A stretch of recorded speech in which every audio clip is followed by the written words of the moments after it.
We're going to start up here in the front. It has one 12-volt battery on it, new battery on it. We also have a battery disconnect on the front of the unit, so that when you're not using the unit, you can turn the battery disconnect off, pull the key out, and it will save all the 12 volt that's in the battery for the next time you come back to it. It has a manual jack on the front, also has your 7-way holder that keeps your 7-way cord up off the ground to keep it from getting corroded, and on either side of the 7-way holder it has a place for your chains. We have one 20-pound propane cylinder that is full except for what we use to service the trailer. I'm opening the valve on it. It has an even flow regulator on it. Doesn't have an auto change, just has an even flow. So as we start down this side over here, we have 4 BLs on all 4 corners. We have a manual handle, 3/4 inch that goes on it. Manually cranks those up and down. As we get back to the unit, the lug nuts on the trailer has been torqued at 100 foot-pounds. That's what's recommended on the side. The tires are air ducted pressure, which is 65 pounds on the side of the tire cold. We're going to come back to our electric cord. Shows you that it's got power going through it. It goes on, makes a 1/4 of a turn, tighten up the black knob, and it is about 30 foot long.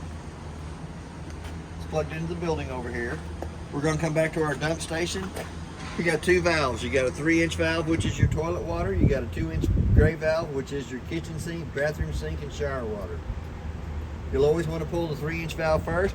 Let all the nasties come out that'll come out. Then pull your gray handle. The gray handle will kind of help clean out the inside of the hose itself. You have a city water connect on this side over here, the white valve, that you can hook to with the water hose and regulator and never have to fill the tank on it. The one right down below it is a black tank flush. So when you're dumping your holding tanks, you can hook that same hose to it with the regulator on it, turn water pressure onto it, has a little aerator on the inside of the black tank that spins around, cleans more of the debris out of the inside of the black tank only. We got our 2 low water drain points. The blue is the cold side of the water system, the red is the hot side of the water system. You can use those between trips and for winterizing purposes to drain the water out of the lines in the unit.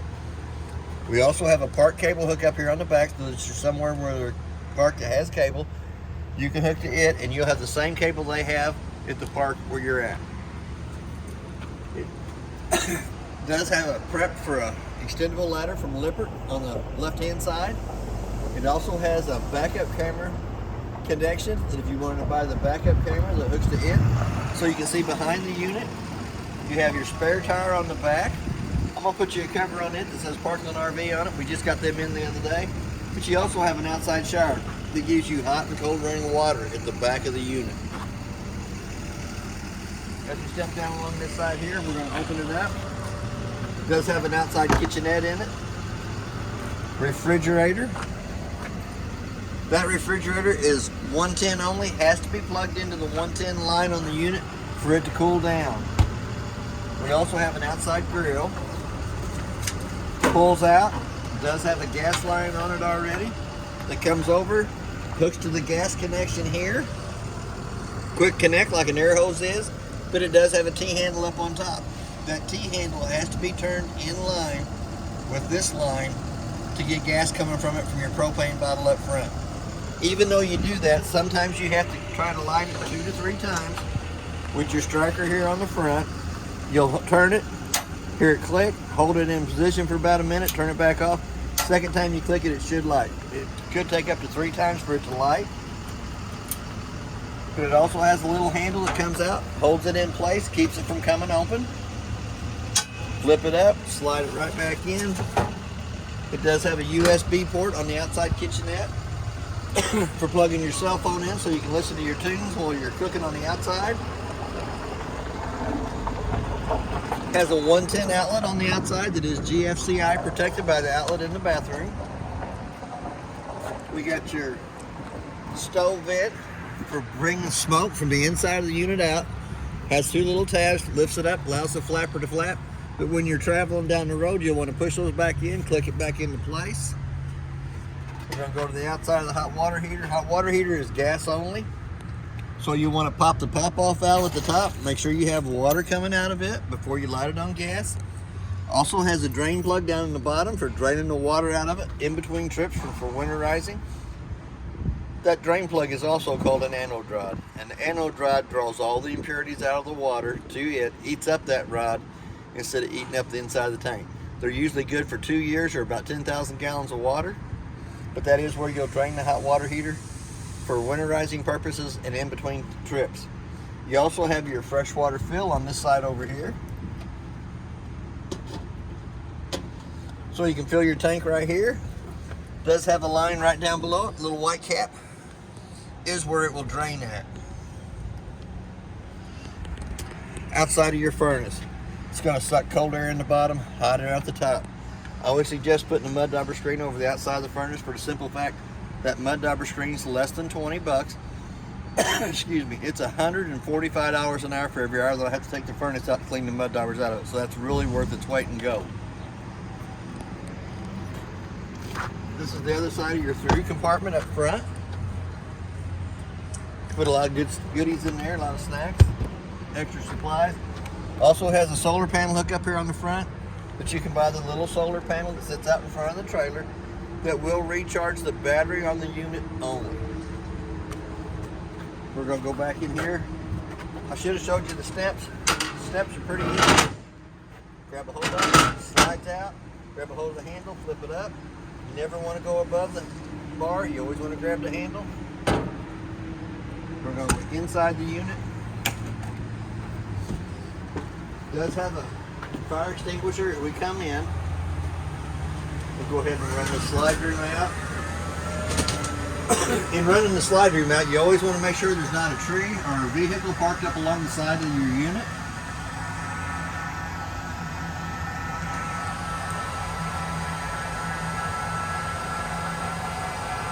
Pretty simple on this one too. There's nothing on either side of the slide room that can catch and break.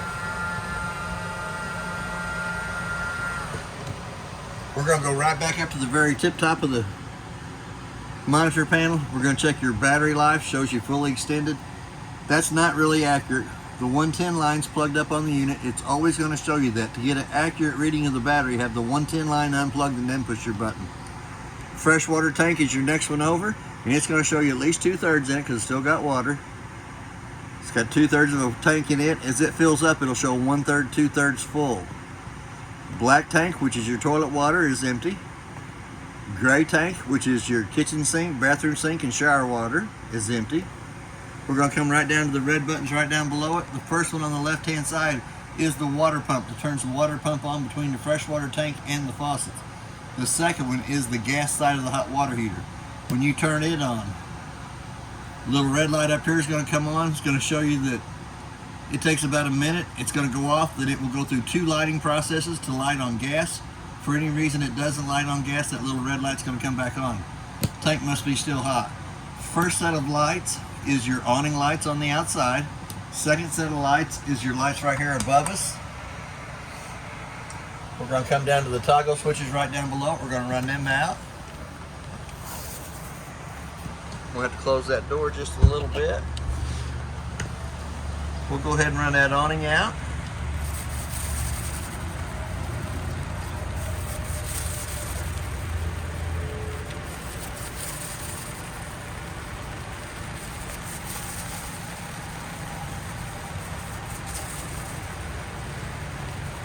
On each one of the arms, there is a pinch point. I'm going to run that back in just a little bit. Want that skirt to hang down. There we go. On each one of the arms, there is a pinch point, front and back. If you can come out and pull down against, which will push the pitch of the rain coming off this corner here. Push it back up, straight in line. It does have one on the same front arm. We do have our LED lights along the side of the unit. We're going to come back in. I'm going to go ahead and run that awning back in for the simple fact that it's starting to rain, and then as soon as it dries up, I'll run it back out and dry the awning off. You never want to put the awning up wet because it'll mildew. Even if I had to put it back inside the building.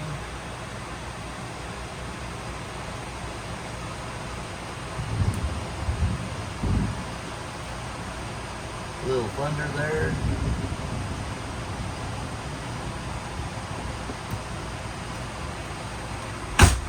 We're going to step right around the corner. It does have a working LP, carbon monoxide detector. It gives you that little annoying sound. Is anybody's car windows down? Okay. Then it's going to give you that little annoying sound anytime it smells carbon monoxide. And it should do that twice. We're going to come up to the microwave. The microwave has a clock button on it, so we're going to set the clock. Let's say it's 9:30. Hit that clock button again till the 2 center eyes is flashing. The reason for setting the time on the microwave is I can usually tell if the trailer's lost a 110 power coming to it, if I've been away from the unit, come back to it, if it doesn't have the proper time. That's the only reason I do that.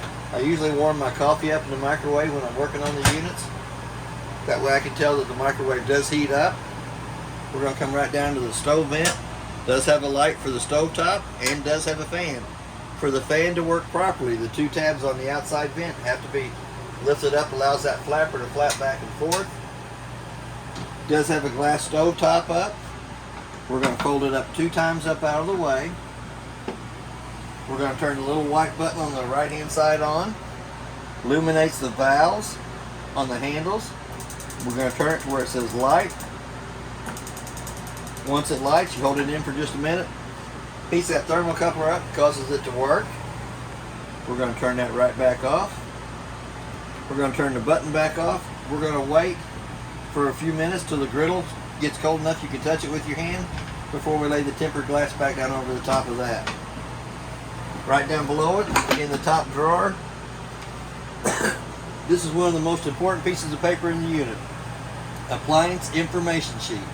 For any reason, any of the appliances quit working in the unit, the first thing they're going to ask you is who's the manufacturer.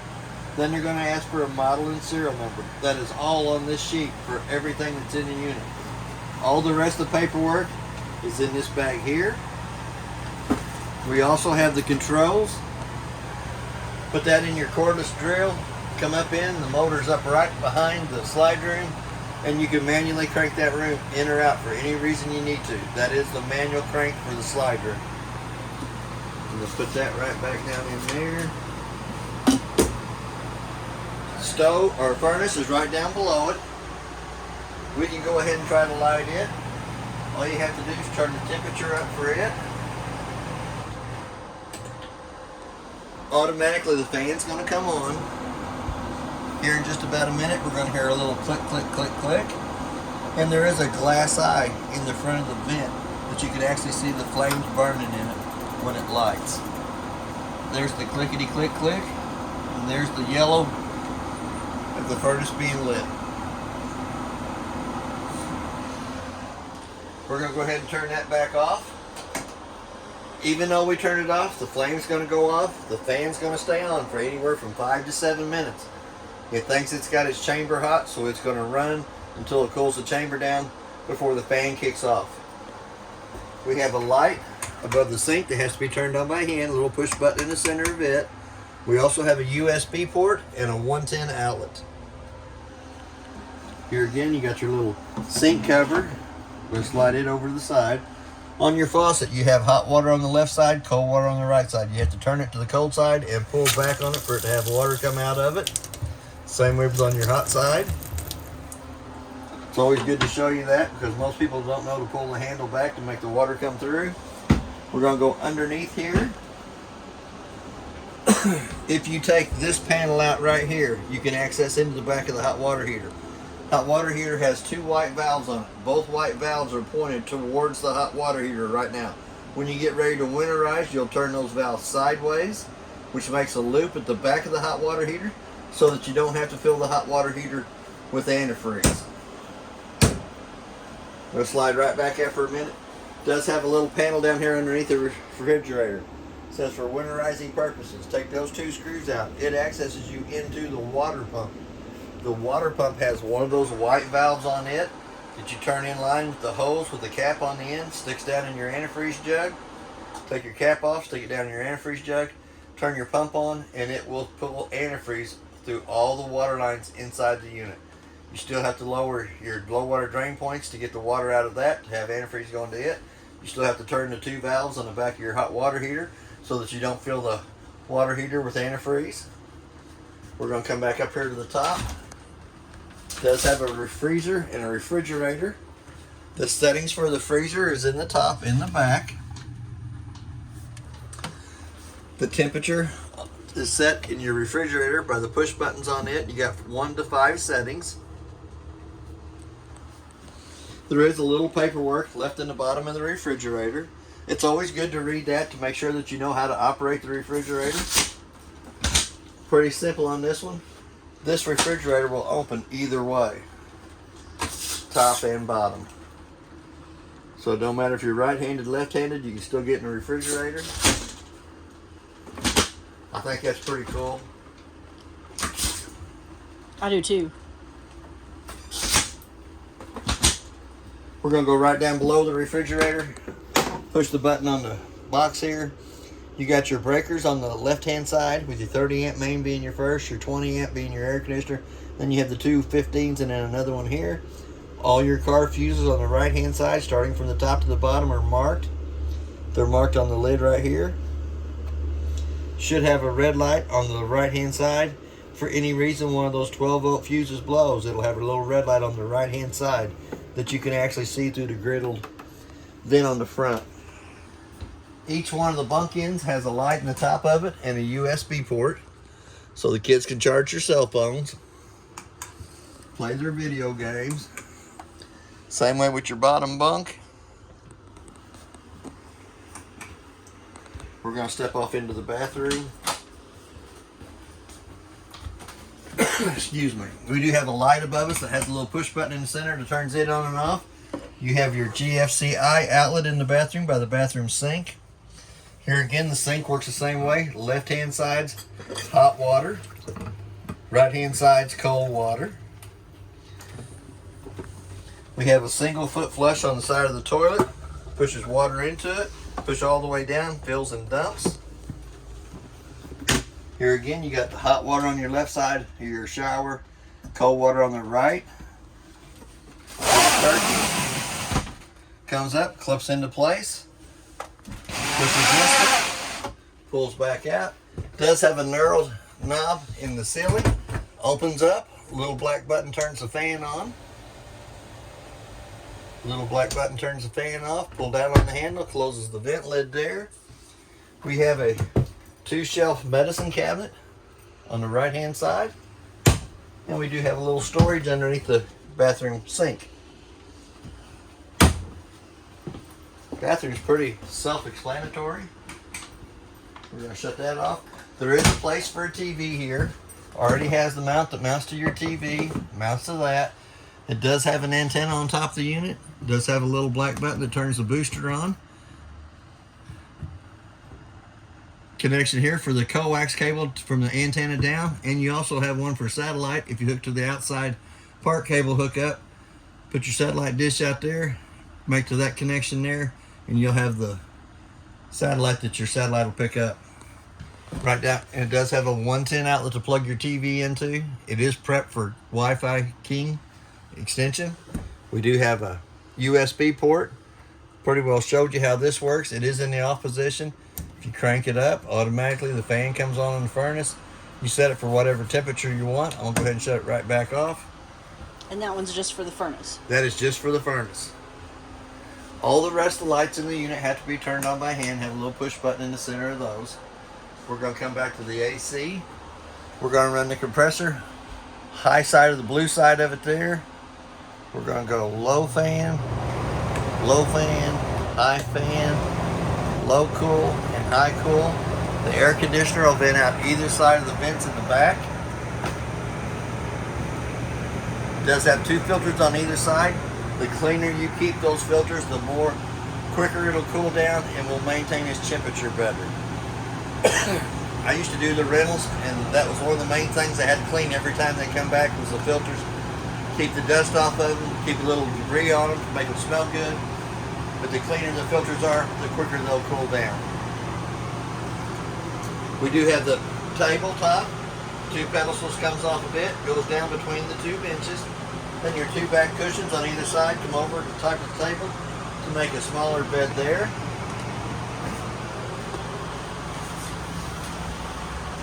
You can use this window for a fire escape window. Flip down the handle, slide it over.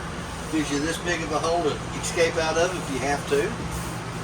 Hopefully you never have to, but it is there.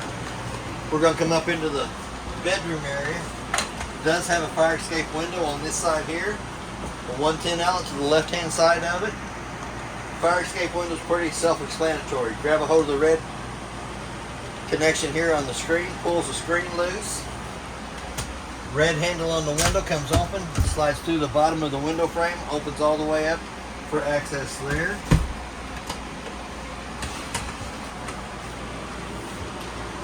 You can either fold the couch down for a small bed, or you can bring the big Murphy bed down. You're going to push against it,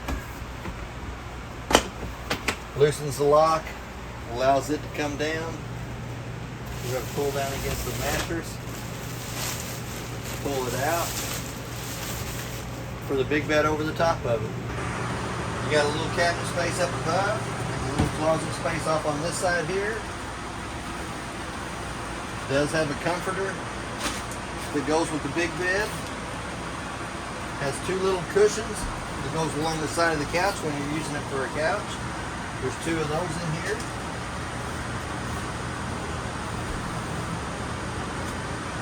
They don't let me sleep on the bed and they don't let me sleep on the couch. I can sit on the couch. It does have a closet on the right hand side so you can hang some clothes in it. I'm going to put your cushions back in there.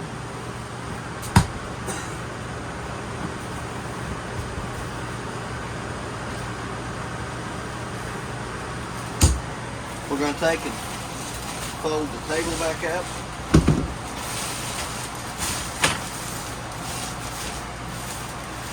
You push in on this side over here. It's kind of catching the shade.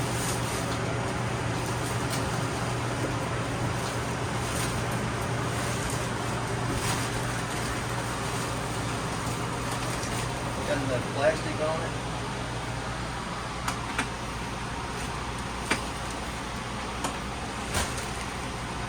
Comes up, locks back in place. We're going to lift up on the couch. It does have storage to your front storage compartment underneath it. Grab a hold of the back, flop back down, and now I can sit down. That's basically everything on your unit. If you have any questions, I'll try to answer it the best that I can. And thank you for your time.